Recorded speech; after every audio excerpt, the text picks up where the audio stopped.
Whether you're a guy in a cape or a rogue who's sneaky, join me and Roger, who's not here right now, but we still love him, as we entertain the geeky.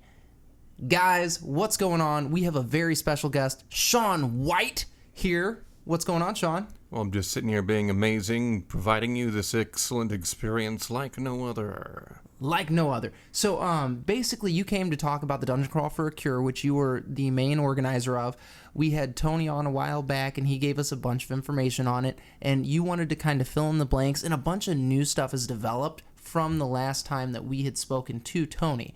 And for our listeners, we are still letting you guys roll characters and stuff for us, so you need to get on that because Sean's harping at me about money here. So make this happen so that we can be what you want us to be. So, Sean, what you got, man? Anything good? Oh, there's all sorts of amazing things. Now we can talk about some of the incredible options with magical items that's on the website. We can talk about the character creation process. And get an idea of what you guys are expecting whenever you arrive. Of course, I can't reveal everything because I want it to be a surprise, but you don't want to completely open Pandora's box, right, but you're okay with letting somebody take a little peek. So, as far as because we'll jump right into it, character creation. The people that I've spoken to have been a little bit afraid of pre-gens, and they're not boring pre-generated characters. So kind of fill our listeners in on what's going on with the pre-gens.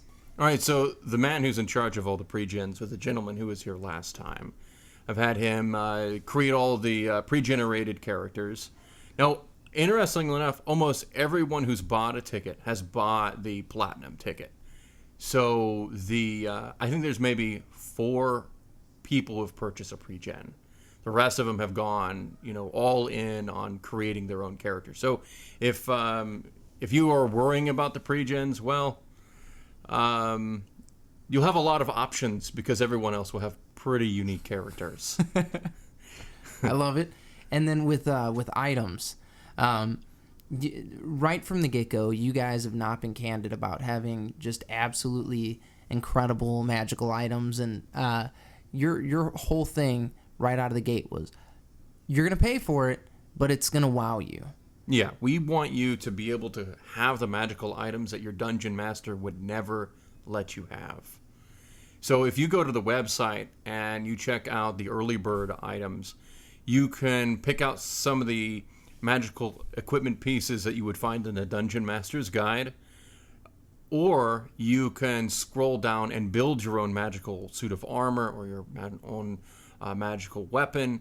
You can also enchant some of the items that are in the Dungeon Master's Guide that are on the list. Nice. Like the robes of the Archmagi, for example. Mm-hmm. Since that it is considered an armor in our ruling, I believe it's considered a body slot or an armor slot. I'd have to look at it. I don't have it directly in front of me. But you can apply some additional enchantments to it. Nice. So if you wanted to, I don't have it sitting in front of me, but I think the Archmagi. Do you remember what that bonuses are on it? I honestly don't. I've not looked over all the bonuses. So there's a bonus in the game, and this is the very basic stuff. One of the questions someone asked me says, "Can I have an enchantment if my weapon isn't a +1 or higher?" And the answer is yes. You could have a whip and have no +1 to it, and you could load every single weapon enhancement on that item. If you want a greater bonus, you can go to the magical might bonus, and you could be like, well, I want to spend $50 and have like a huge bonus on that as well to attack and damage.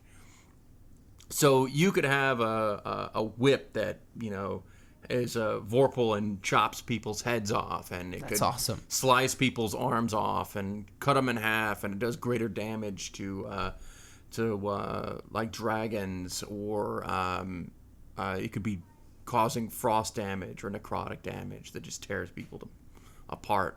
That's super badass. And then you're also letting people buy advantage and disadvantage. Right. And that is something that we touched on a little bit with Tony here, but what a profound difference that makes in gameplay, I don't think has been completely communicated with the listeners. They know advantage is a big deal, but being able to buy it multiple times on one roll, correct? So it's like this. It depends on the kind of roll that you have. If it's a multi-staged roll, so there are magical items and certain rolls in the game that exist sometimes where it's like you roll your d20, and if you roll a 20, you can roll it again and see if you roll a 20. In those instances, you could spend an advantage multiple times. Nice. But otherwise, you have if you're making a death save, you spend your money, you got that advance token, you spent it to roll 2 dice and take the better of the 2. You only get to spend 1 in that roll specifically. But over the next several turns, you probably want to spend advantage so your character doesn't die. Now you can not only can you spend advantage in order to help your character survive, you can also use that inspiration token to give someone disadvantage. So if I'm sitting at another table and you're over there and I know that you're rolling your death saves, I hear that. I could be like, I'm spending an inspiration token, so he's rolling a disadvantage. Nice. And then they're like, what? And you're like, no, I'm going to spend advantage. I say, I'm going to spend another inspiration token, so I'm breaking it back, So if I bring you a disadvantage, you're going to have to spend an inspiration to bring it to 0, where it's just rolling normally. And if you want to get back to disadvantage, then you're going to spend another one. I love it. So you're hopping back and forth, and it can enter into a bid war in order to try and kill your character. Yeah, and that's freaking hysterical.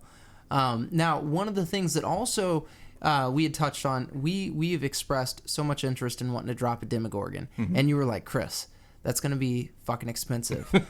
And I was like, oh man, this thing's probably going to cost like $100, $200, no big deal. Wrong. Okay, so for our listeners, if you want us to drop a Demogorgon on somebody, it is a minimum of $450. Yeah. A maximum of $1,800. And do you want to kind of explain how that tiers out? Yeah, actually, I still have the same napkin in my pocket. Beautiful. When I was explaining last time. So it was the other day. I was at a restaurant, and every hour of every day, I'm thinking about this event. The only exception being when I'm sleeping or whenever I'm working. Because whenever I'm at work, and that's what I do. But every single minute of every day, otherwise, I'm focused on this fundraiser. And whenever people come to me with an issue, something that will make this event better or enrich their experience, I'm trying to make it as fantastic as possible. And I know you guys wanted to do the Demogorgon, but I was like, man, it's just not possible. So in order to make that possible, if it is even possible still, it can be afforded. I mean, you're looking at most likely it being a total party kill dropping that Demogorgon on someone's group. Oh, absolutely. Unless of course it's one of the another big team who's going to shell out a lot of cash, and we welcome that. We are a game that is all about being on an equal paying field. So what we have is there were 4 levels of monsters that you can buy. And the 4 levels has to do with your participation and your expectation as the donator. The most expensive one, which is to your greatest advantage, is the Demogorgon, price-wise as we spoke, $1,800 if you were to have the best option. And that best option is that Demogorgon, if you kill it, it drops no loot. So whatever money they spend to overcome that Demogorgon is just lost to the ether. On top of that, the DM will be playing him. Okay, so for us, whenever we're running the event, I want my dungeon masters to have the most fun imaginable.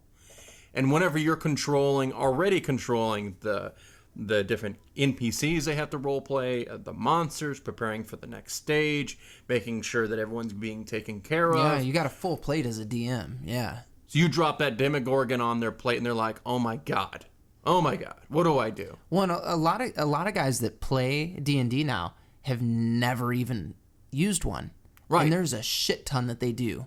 Yeah. Like when we pulled it out and we're looking at the stats and everything, it's fucking obscene. Oh yeah. So the fact that you're willing to say, okay, the DM's got to do it, and part of this is just making it worth their while. Yeah, and because these are volunteers. These dungeon masters are coming in, and they could be playing, but instead they want to help the people who really need it, which is the people suffering with this terrible disease. And we can go into further detail after a little bit Absolutely. about what this disease is and what it entails.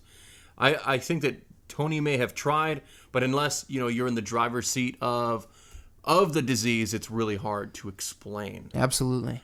So that top level, you pay more because the DM is handling your investment.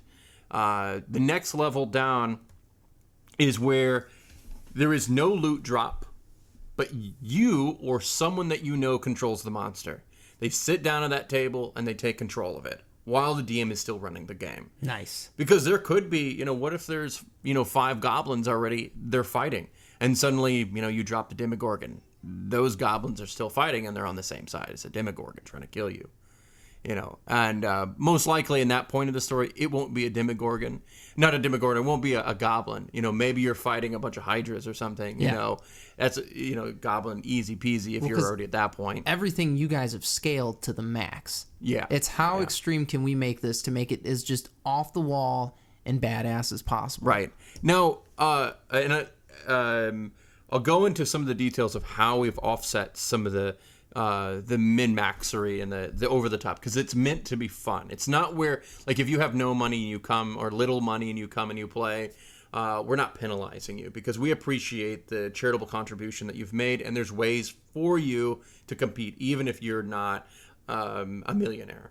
So, and we'll go into that after this. I don't want to get too far off of the topic here. Now, the next level, which is it's played by the DM, but there's an equipment drop. Okay, so that Demogorgon, he is a bad dude. Okay, because of his value and his danger level to the group, and this is where the CR comes in. And is the CR will dictate how much of a loot drop it is. So if you got the Demogorgon, which I think is 22, 23, you are loading up that group with an innate amount of treasure. And there's a possibility you may have sealed your fate in the arena battle, because they might have so much that it's hard to compete with them at that point. It's like giving them like if it costed, you might have just donated to them $600 in equipment. Yeah.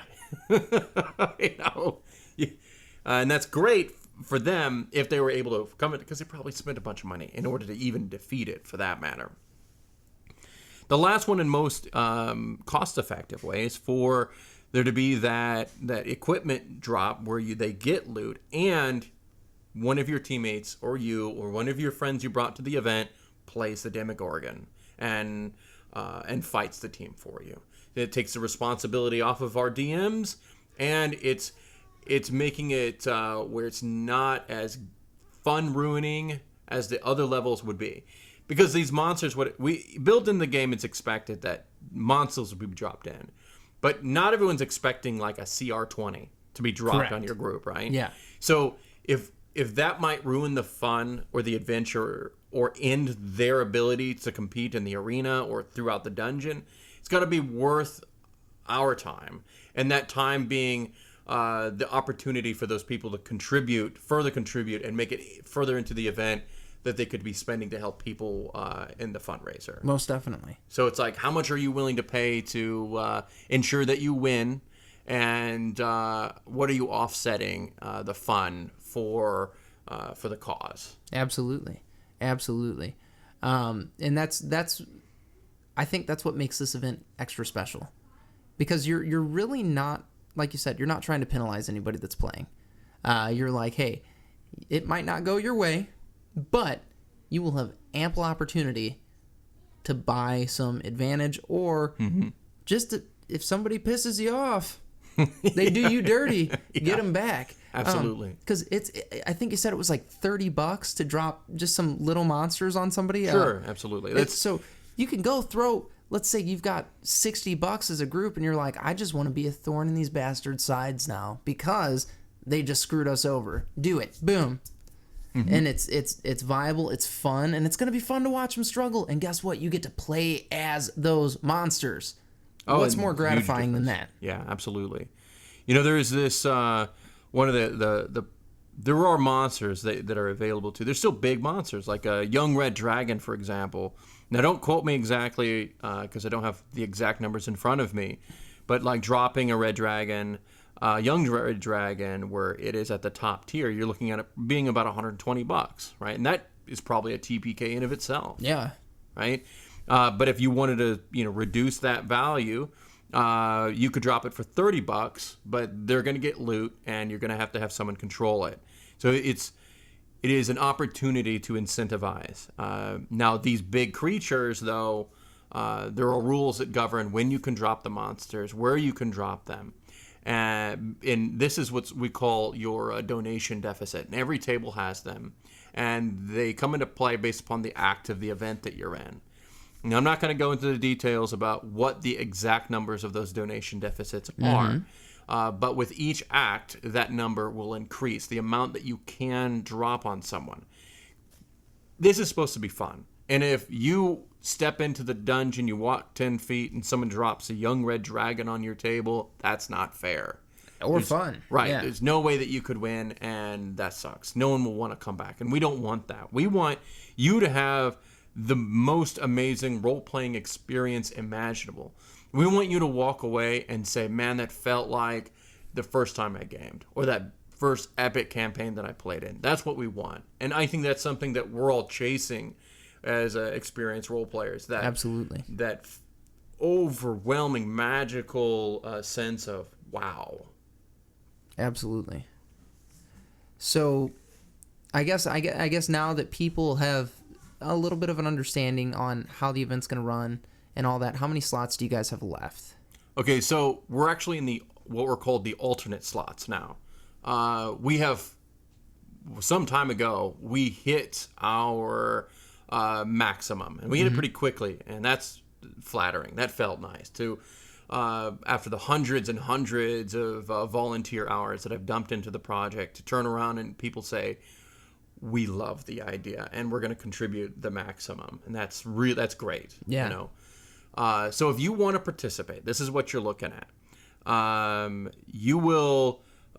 We have decided to max out the tables at 9. The 9th table is an alternate table. It's called the first alternate. What that means is that as long as we have 9 dungeon masters, that 9th table will run.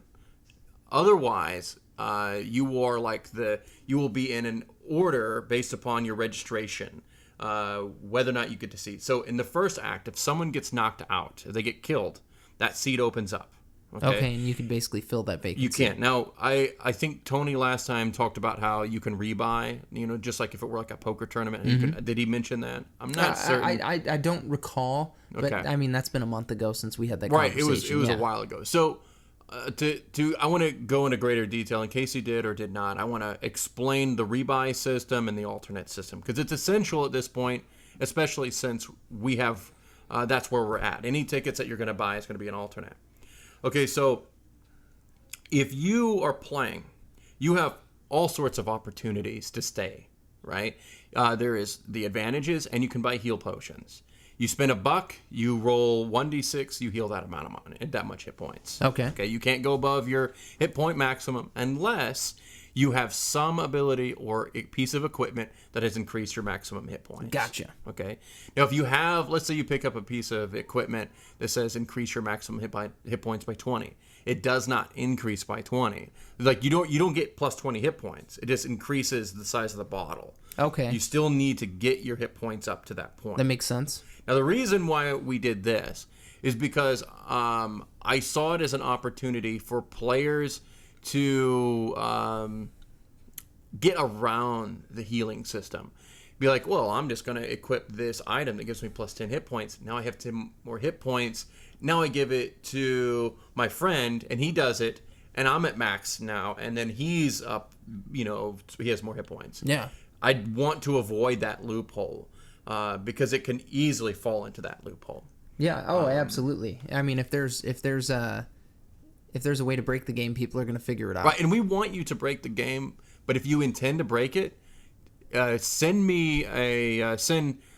us at support. It's on the website, which should be support at dc4cure.com, and tell us how you want to do it. That way, when you show up to the event and you're trying to break it, and we're like, whoa, we're going to have to clarify this. If you tell me how you want to build it in advance, we can talk about the ruling, and most likely it's going to be in your favor. Yeah. And if it's not, we will create something so that you can make it happen. Most likely. Well, like your whole thing. So like, as soon as we started talking about doing dumb shit, you were like, "Okay, let me find a way to make it happen." Mm-hmm. It wasn't, "No, we're not going to do that." It was, "Let me find a way to make it work effectively." Right. And that's kind of been your mantra, because that's part of your whole. Let's just have fun with it. This is going to be a good time. Period. And if one of the layers of that is, let's say you have this really big idea and you want to do it, and it's game breaking, like ridiculously game breaking. It's not fair, because you're reducing the fun for everyone else. But since we are an even paying field, if you pay the right amount of money, we can make it happen. And it's not like that's going into my pocket. I'm not making any money. This is going for a great cause to help people with cancer. Everything that you donate is helping them. So it's not like we're needling you as to make more money to have more coins, and it's not what that's about. We want to make sure that the people who are participating in this event feel like whatever it is that they're paying has a value, and they're still able to have fun. And if you got to pay the extra tax in order to break the system, then so be it. And I think other people are okay with that.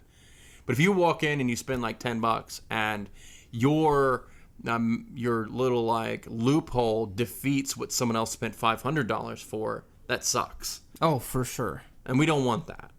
But if you're smart enough to take like 3 or 4 different items and be like, well, this is the loophole, and we look at it and be like, yeah, you're smart.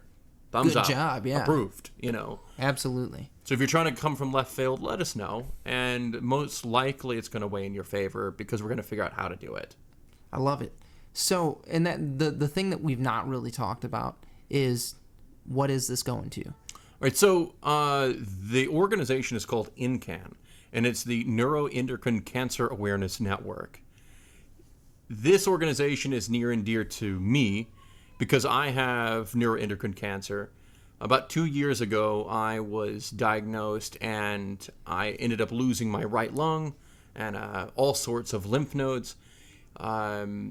My current status in it is unknown because I don't have medical insurance currently. I'm between doctors, and that's a nightmare in of itself.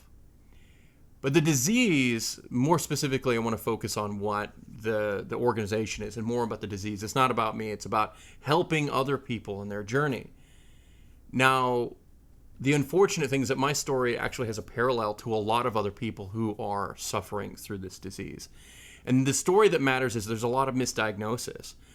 Most people with this disease are misdiagnosed for over a decade. Holy shit. So you have people whose longevity are just being crushed, their quality of life is being damaged. A lot of people with this disease have never seen the right doctor. A lot of people end up getting pulled down on paths that they get the wrong treatment options. And that's devastating.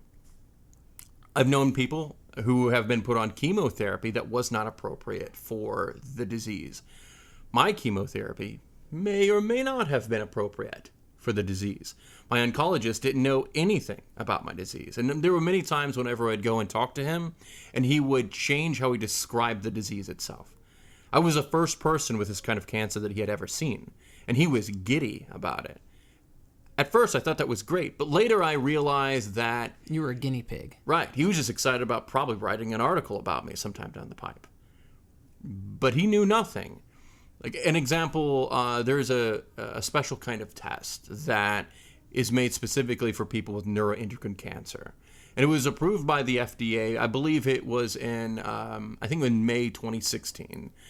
And it's made to help find neuroendocrine tumors because they are more difficult typically to see than regular tumors. And I went to him and I said, after I'd already done chemotherapy and long after I had my lung removed, and I was like, I started to research and question his knowledge base because the things that he was saying didn't add up. I went online and I found out all these tests that were supposed to be ran before even having my surgery. And I went to him and I go, why haven't you ran this test and this test and this test? Why haven't you looked for tumors using this this special kind of scan called a gallium-68 scan, and there's a few other names for it. And he goes, well, that scan test isn't meant for you. And I said, well, what? And he goes, yeah, that's not for you. That's not for you. And I'm like, and I try to explain them that, I had the FDA site right there, not going to listen, didn't care. And that is for him to say that and not having an awareness of that scan is made for my kind of disease, that he's not up to date on it, is something that happens across the board. You get treated incorrectly, you get misdiagnosed. Like our ribbon is zebra striped. And the idea behind that is doctors are trained that if you hear hoofbeats, it's most likely a horse. But in our instance, it's a zebra. And so, we are trying to teach doctors to look for this anomalous disease. And you'd say, well, Sean, why would they be looking for something so rare? Well, it is rare, but it's also really common. It depends on the placement of where the disease is. If it's below your stomach, it's the second leading cancer behind colorectal. Okay. If it's your stomach and above, it's ridiculously rare. And that's the easiest. I mean, it's more complicated, but that's an easy way to summarize. Putting it into layman's terms for me and the listeners, basically. Right. Yeah. So my cancer is super, super rare, like crazy rare. I have what's called an atypical carcinoid, and we're trying to eliminate the term carcinoid from the community because it has misleading connotations to doctors. Most time, doctors will tell people with a carcinoid that they have that they don't have cancer, and then they treat them that way. Unfortunately, we do have cancer. It is a malignant cancer, and it can be, depending upon which grade it is, it can be very aggressive and very lethal and very uncomfortable. And if you don't have the right doctor for it, you are effed in the A. And I know one day you came into the shop and you were like, I feel like I'm on fire, is basically how you described it. And you're like, I guess my glands just released a bunch of hormones into my body or something, and it fucking hurts. So the neuroendocrine cancer is different than most other kinds of cancers. Most cancers, it's like this. You have a lazy slob who lives in your living room. He's eating all your food. He's trashing your house, and his filth is just going everywhere. And progressively, he destroys your home. That's like normal cancer, right? My cancer does everything that does, but it also synthesizes and secretes hormones.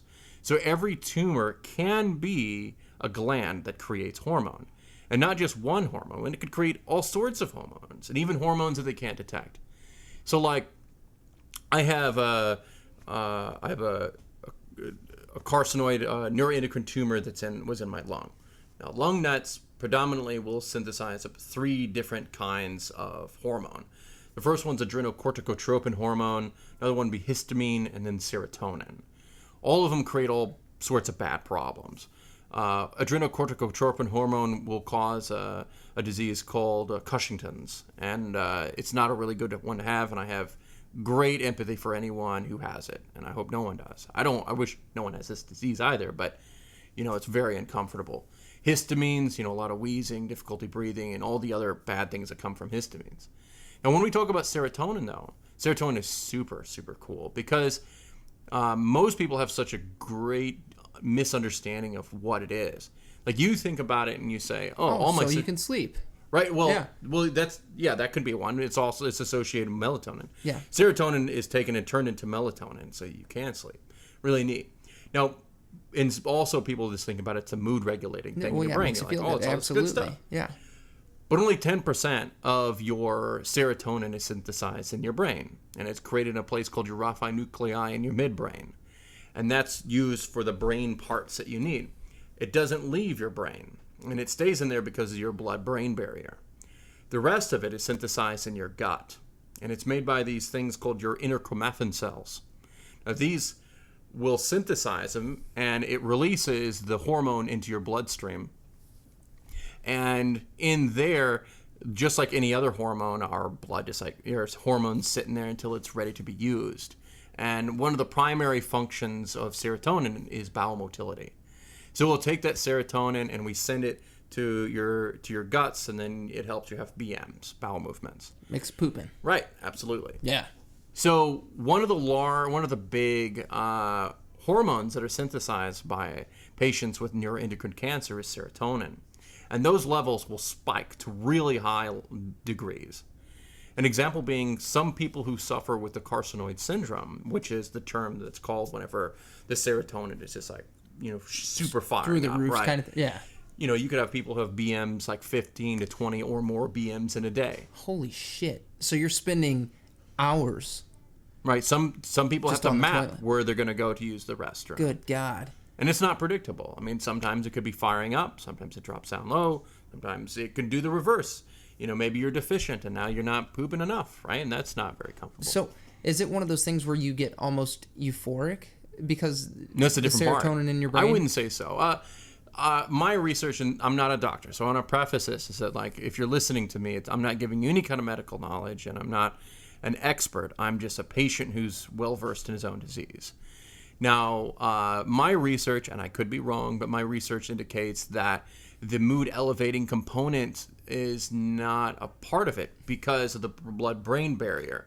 So the serotonin that's being synthesized in your brain is not going to impact the stuff that's going down into your guts and vice versa. Fair enough. Now, and does it make you, because like we had talked about earlier, serotonin will oftentimes be turned into melatonin, and you get tired and stuff like that. Right, but that's up here. It's still Oh in your yeah, head. okay, Still that's up in your fair. head. That's fair. Okay. Yeah, because So- your melatonin, if I'm remembering correctly, it's synthesized in your pineal gland, I think. So that's all going to be in the brain. Okay, fair enough.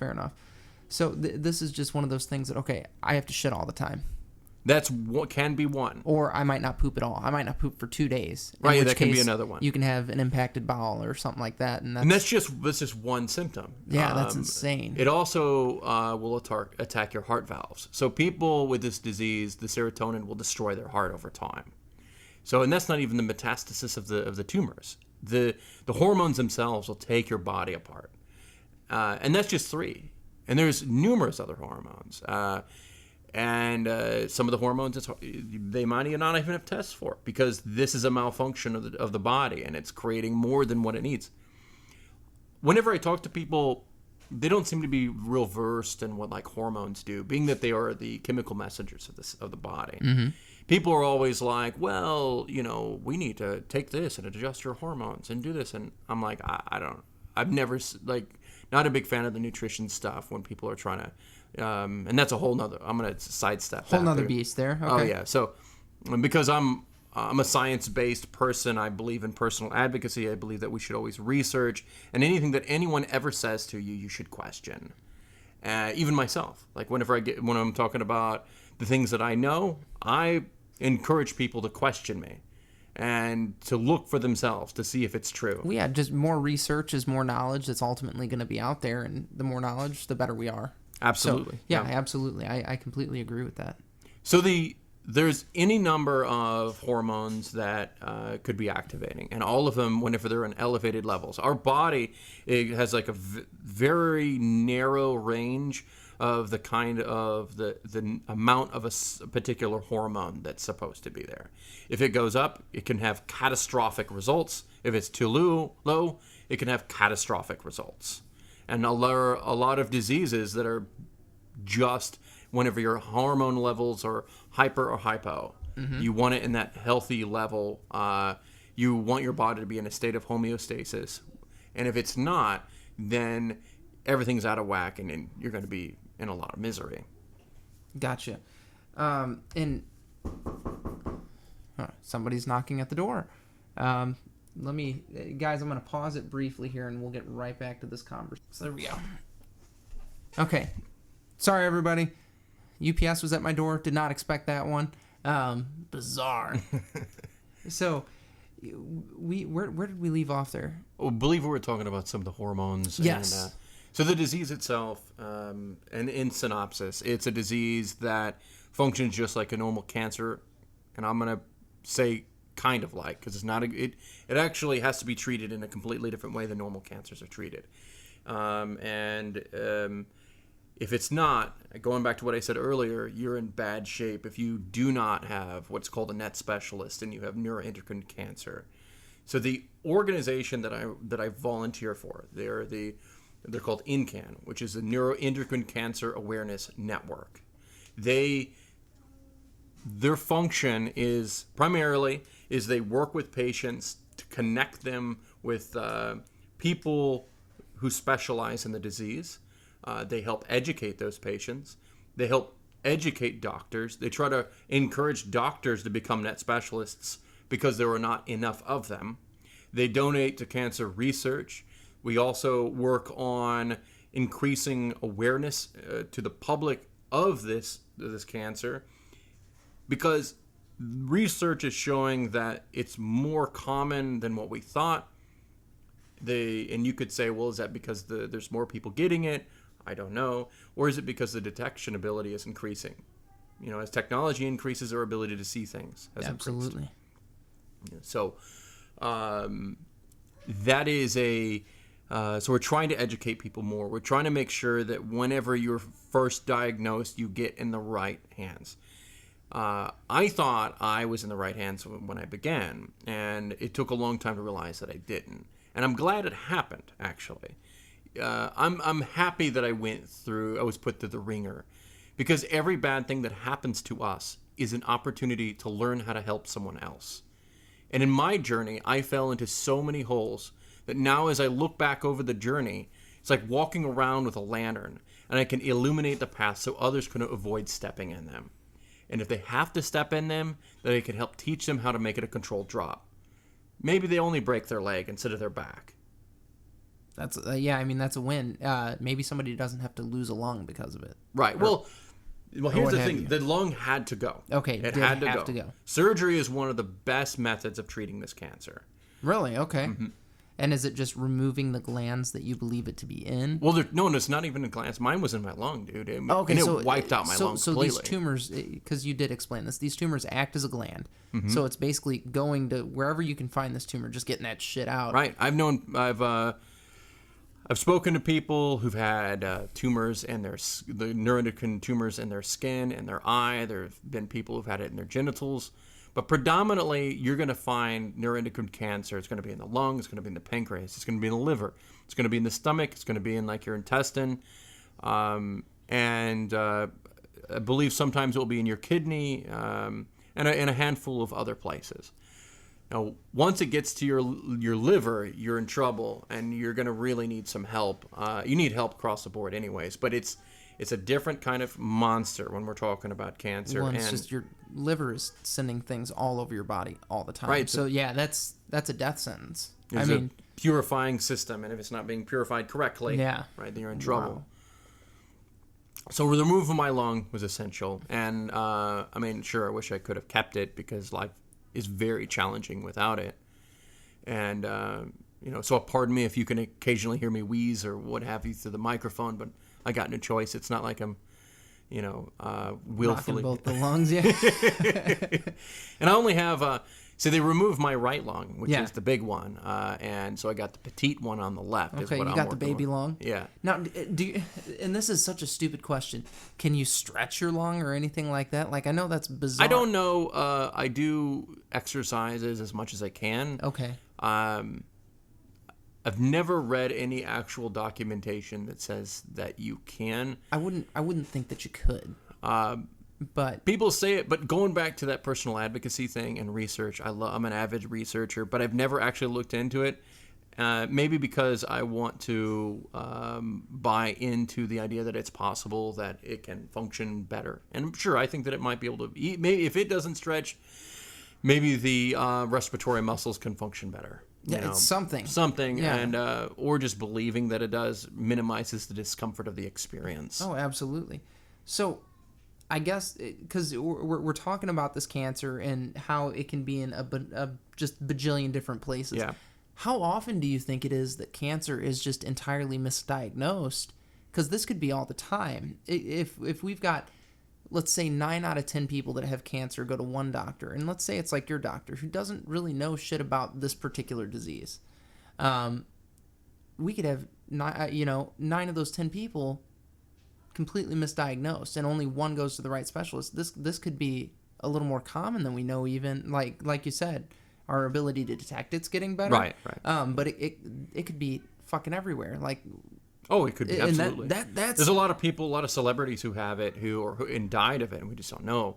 Or it hasn't, or the media paints it differently. It's another thing. So we're under like it has existed in major celebrities, but the media chose to label the cancer as another kind. Okay, they have lung cancer from smoking. Right? Yeah, but it's not. You know, Steve Jobs is an example of that.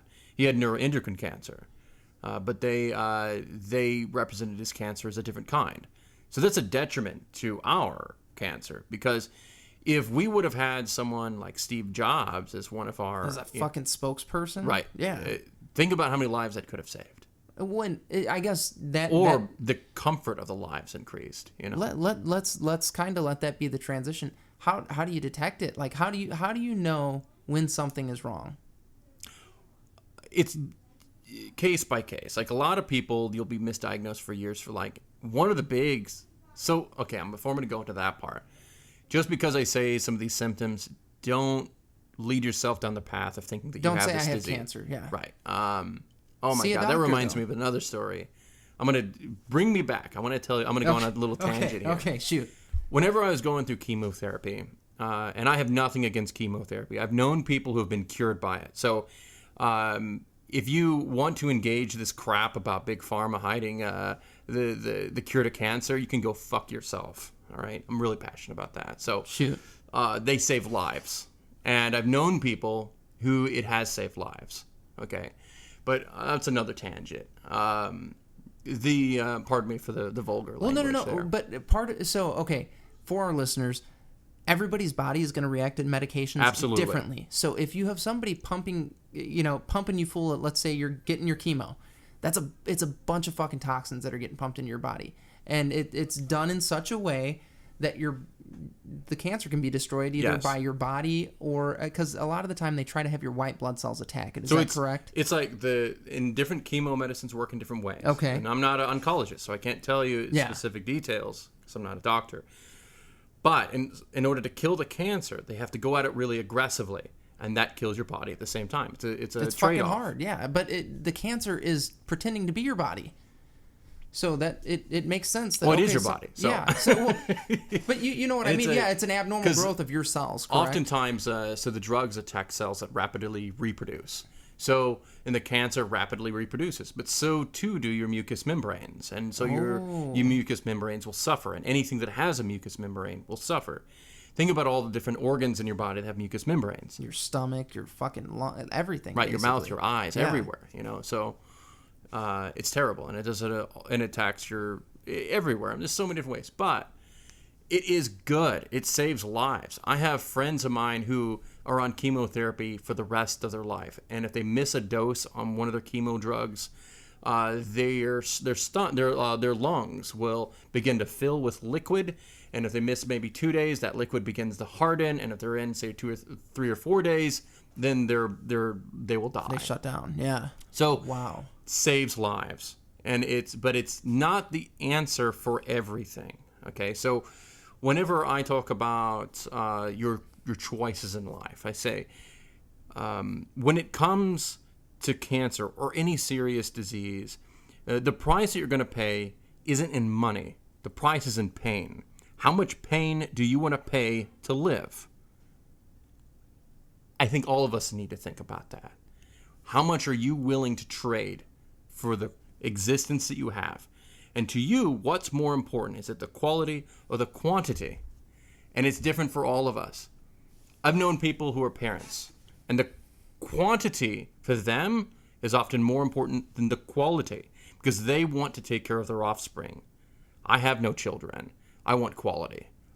I have only creatures who I take care of, my 2 cats, and I love them dearly. But I'm not going to live in abject horror for the rest of my existence for 2 cats. That's absurd, right? Absolutely. But quality for me is important. It's a personal decision. And so if chemotherapy isn't right for you, then that's fine. If you choose not to do it, that's fine. But you need to make it for you and you alone. Whenever you walk into this, you'll have people who say, well, he chose the easy way out. He didn't do chemotherapy and he just gave up. Well, they can shove it up their ass, all right? And here's the reason why. It is your life. You are the only one who is paying that price in pain. And the people around you, if they want you to live for them, that's selfish. It's disgusting. You want someone to suffer just so that they can be around you a little bit longer? That's crap. If you love that person, let them live their life by their terms. If you want to live your life by your terms, you can't walk around demanding that everyone else do what you want them to do for your quality of life. Do it for you. Do your thing. This is, you have one life to live. Make the best of it. Make it to the way you want to live this existence. Satisfactory as possible. Right. Yeah. And satisfaction is different. If you're, like, going back to you, I'm sure that you're, I don't know you, but like I know I've learned today that you have offspring. So having children, having more years to be with them is often more important than the pain that you might have to endure in order to be there with them. It's a personal relationship with life. And the more that you explore that relationship, the better off you're going to be. Well, that's so my grandmother died of cancer, and she was I think she had colon cancer. Now this is back in it was 99 that she was diagnosed, and they gave her 3 months to live. She decided that she would do any experimental drug that they would let her try and all this shit because she didn't fucking feel like dying, and food doesn't taste the same and stuff like that is what she had said, and you can verify that. Absolutely. I'm sure. So she's going through chemo, all this shit, loses her hair. Lady survives 6 years, and the way that it's often described by my family members is, well, she kicked cancer's ass for 6 years, because she did. You get 3 months to live and you say, fuck you, I'm doing this for as long as I can, and you do that. When she was diagnosed, about it was about 5 years later, her brother's diagnosed with cancer, and he went down fast. My uncle did, and I remember going to visit him with her one day, and she gave the most inspirational speech I think I've ever heard in my life, and it was regarding food. So he was tube feeding at the time, and she's like, "Did you eat today?" And he's like, "Yeah," and he points to his tube, and she's like, "No, did you eat fucking food?" And he's like, "It doesn't taste the same." She goes, "It doesn't taste the same for me either. You just fucking do it." She's like, "You just eat it." And that was like such a profound thing, and it affected me in a way that I could have never imagined, because you do what it takes to be alive. And that's what she did. She shit on cancer for 8 years because she was going to fucking eat the food that didn't taste right and let them poke her with whatever needles or whatever. That's what she had to do. And like you said, you got to do what you have to do. And I can't help but respect and admire that. I think that's a good thing, especially when it comes to something like this. Do it the way that you think you have to do it. That's great. It's your life to do with as you please. And if you can deal with the bullshit and get through the pain part of it, do it. And if you're like, hey, I just want to be here longer, okay, do whatever it takes to be here longer. Whatever it takes. That's a good thing. But to kind of bring us back around, detection. How do you recommend to our listeners? Because I think this is important. A lot of us could have cancer right now and maybe not know it, because it could be in the early stages or something like that. Sure. Well, that's where you actually walked into another mess, which is false detection of cancer, or doing invasive procedures that are unnecessary based upon the aggressiveness of the cancer.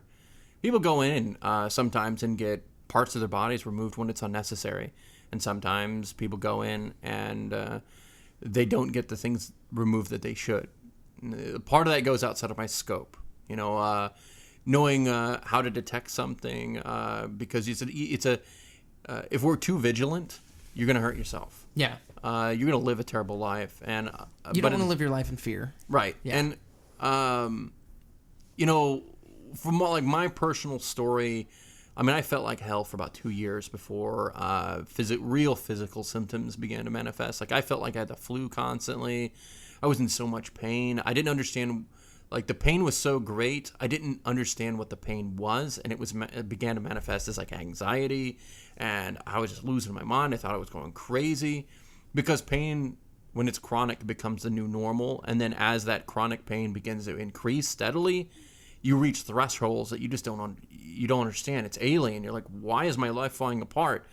Why am I so stressed out? You're like, well, it's because you are walking around with a 7 or 8 level pain, and it's become normal.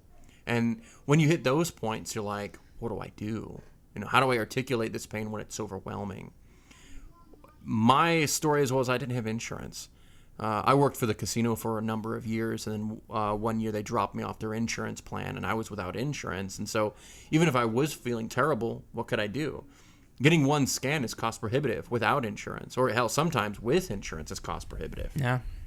And you're like, I spoke to one person. They said, well, they told me they found blood in their stool, and they've been getting blood in their stool for a long time. And they're like, well, I'll get it taken care of. I just can't do it now because it's so late in the year that if I do, then I'm going to be out a lot of money, and then I'll have to do it again. And I'm like, that's a terrible situation. What do? I don't know, because money's tight. And sometimes if you got to choose whether you eat or your children eat or you have a house over your head or you get this cost prohibitive scan that may or may not tell you anything. It's scary. So a lot of the time, are you looking for blood to be in your urine, your stool? Okay, so for mine I was coughing up. This is I'm getting off topic. So it could be any numerous things, and it's too hard to know.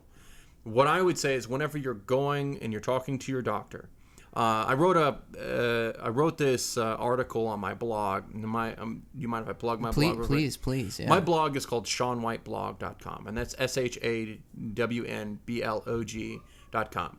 It's not related to InCan. It's not related to the Dungeon Crawl for a Cure thing. It's different. But if you want to know more about my personal story and my philosophies and my research into pseudoscience, go and check it out.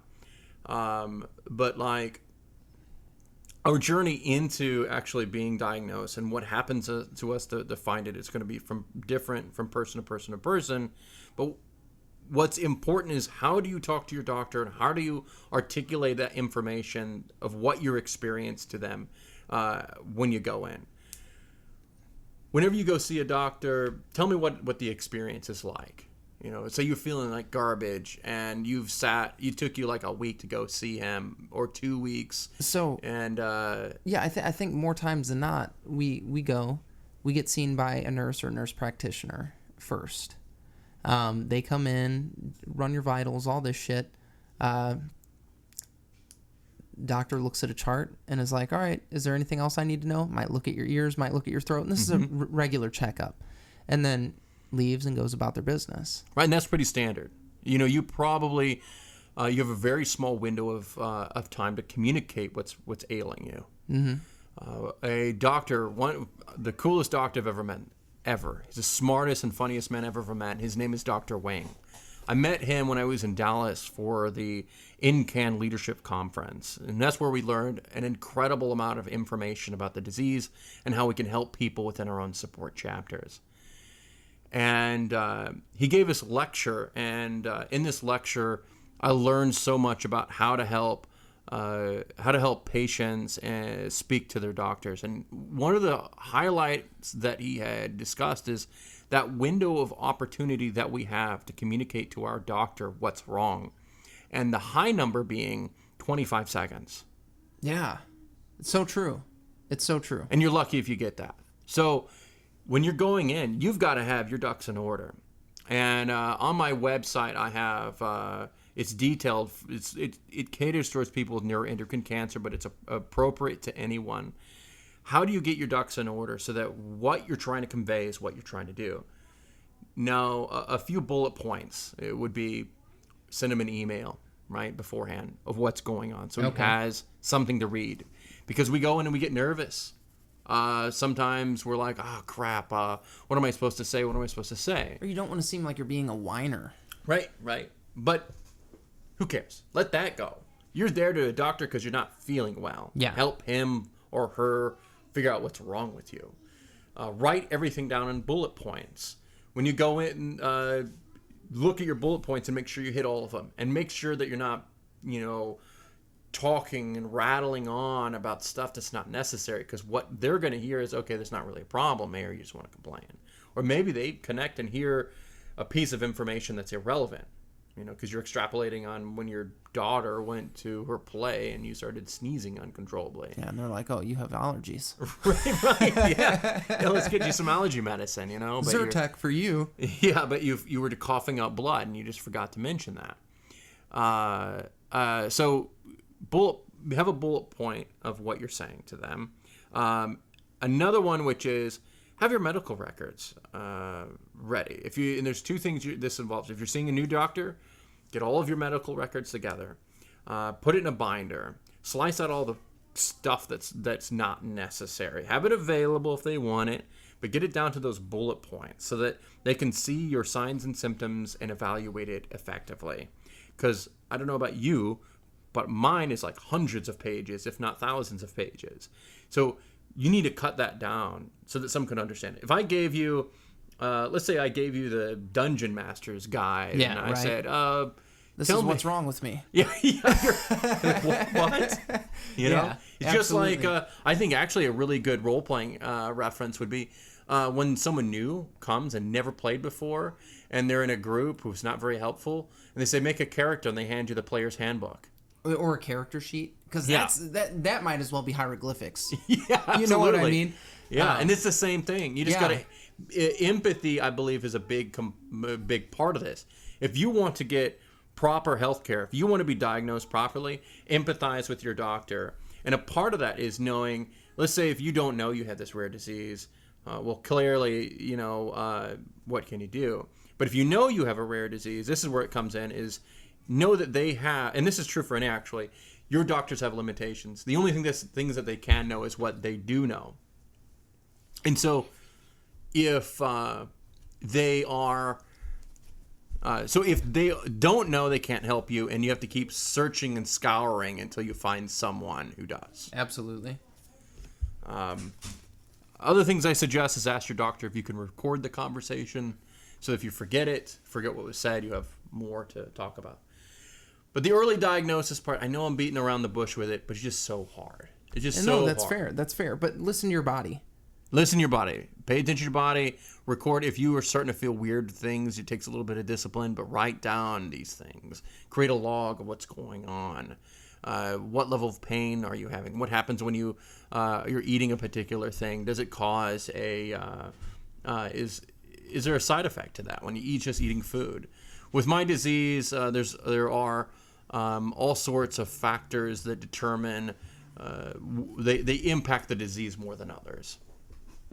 If you know them, you can help regulate it. But I think the best way to summarize it without talking forever and ever about it is know your body and educate yourself. And when something changes, pay attention. Right.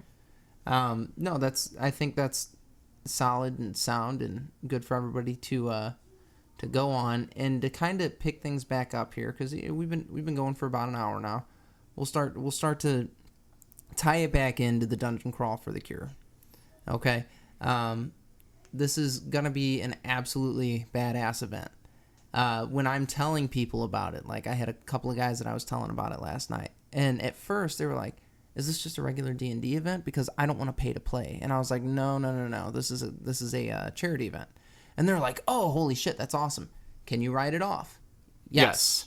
So they were extremely excited about that. Jinx, by the way. And they were extremely excited about that. And when people start to hear about the ways that the game is going to be broken, they get stoked. They're like, oh, really? Oh, really? This is amazing. And like I was talking to you the other day, honestly, I'm at a point now, I don't care if I get to play for 5 minutes or for 5 hours. If I go in and just get blown up by something, I'm like, that was fucking awesome. I'm trying to ride this little dragon, something silly like that. So where can our listeners go to get information about this? All right, so you want to go to dungeoncrawlforthecure.com. If I know Tony last time it said Dungeon Crawl for a Cure, you can find it there as well. After that podcast, I bought the other domain to make sure that you would be able to find us. So yeah, dungeoncrawlforthecure.com. You can also find us on Facebook. If you go to Facebook, please like us. That will help us in the future, especially since we intend to do more amazing events as we move forward. If you are interested in the event but you cannot attend, there are options for you to help the people that you like and also to help people that you don't know. Yeah. You can find that information. The easiest way to explain it for this event is to go to our Facebook page And there is a post there that will detail that information for you. Because we want, let's say you can't make it because you got to work, or you just can't make it because you live in Illinois, or you live in like Minnesota or California, wherever you are, you can still participate. Now, I know as a listener base, you're wanting to contribute to the Entertain the Geeky, and I welcome you to help them kick cancer's ass in this battle. I would love to see Entertain the Geeky have a fighting chance against some of the other titans at the event. And so whatever you want to give them, that would be amazing. I would be super appreciative. I know that there's going to be some incredible items that are going to be at the event. There's a beautiful Cthulhu trophy, which I'm getting ready to pick up after leaving here. Oh, that's awesome. It is it's a custom trophy. It's hand painted. It's created by a local business called the St. Charles Ghost Tours. And, okay, yeah. Yeah, so he is and that guy is amazing. He's put forward a lot of time and energy to help us make this event more fun for for the players. And he cares about the cause. He's a very compassionate man, even though at first when you run across him, he feels a little bit abrasive. He's actually a very loving man who cares about the community. His ghost tours are incredibly fascinating. If you guys ever have an opportunity to go down there and check them out, I'd strongly suggest it. Now, in this event, part of that first place is you'll be able to go to, you'll get one of the rewards is to go on one of his ghost tours. Oh, okay, wow. In addition to, there will be all sorts of rewards in terms of gift certificates, and there will be some music and sampling of all sorts of great things. All kinds of goodies, basically. It comes down to, right now, I think the prize pool is right about $1,500 for that first place. Jesus. Yeah. That's insane. And where the prize pools have all been donated, right? Yes. That's amazing. That's what's cool about this. A lot of people are putting a lot of resources into not only being able to play, but to making sure the players are supported. And that's cool, and that's one of the things that I think you've done really well here, because this was a brainchild basically a couple of months ago. Yeah. It was nothing, and you've in about 60, 70 days, I think it's been right about there. You've turned this into this absolutely profound event that's getting all kinds of support. I know we've had a few donations on. I think one or two. We're actually, our listeners are skimping a little bit. Dave Unger. Yeah, I see you there. Thank you. And like we said initially, even if our listeners don't do anything, we're going to show up and play. That's important to us, and that's important to me. And I think it's fucking awesome. So, are there any parting words that you would like to leave our listeners with? So there's, I guess, a few things I'll bring up. Is one thing is, if you're interested in donating to the event, or if you if you check out our Facebook page, you can find a way to do it most effectively, or you can contact us. And one of the ways to do that would be at the support section of Dungeon Crawl for the Cure, and that's support at dc4cure.com, or you can do it through Facebook. It's going to be faster on Facebook because we're all addicted to it. And if you have anything, if say you're a local business, you're a creative person, you're a musician, you're an artist, whatever it is, if you have something that you would like to donate to the event, I would feel grateful. Anything that makes helps us help people is what I love. And those are the things for the Dungeon Crawl for the Cure, the things I want to throw in. And in terms of life, say for me, getting cancer, I don't know if I talked about this earlier, was the greatest thing to ever happen to me, the best thing to have ever happened to me. Throughout my life, I've always looking for a purpose, and it wasn't until I was baptized by this fire that I discovered why I'm here on the earth. And I hope that whenever you come here to this event, that you're able to be inspired to discover more joy and to see in what ways that we all can come together to help each other, help ourselves. How can you make the world a better place. And we don't always have time to do it because world is complicated and we have all these hardships in our life. But it is through these events that we can make the world a better place and have a great time doing it. I love it. To our listeners, as always, go to entertainthegeeky.com. You can like, comment, subscribe, all of our social media craps there, Facebook, Twitter, Instagram. Also, we have a click button up for Dungeon Crawl for the Cure with a little blurb about it. So you can go there if you want to donate, or you can go straight to dungeoncrawlforthecure.com and you can donate there. Anything that you can do is and will be very appreciated, even if it's $1. $1 goes a long way. Oh, yeah. Yeah, absolutely. So if it's $5, if it's $500, I don't give a shit. Sean doesn't give a shit. We want to see it go to a good cause, and this is something that he believes in, we believe in. That's why we've been gung ho about it. So make it happen, guys. And as always, stay geeky.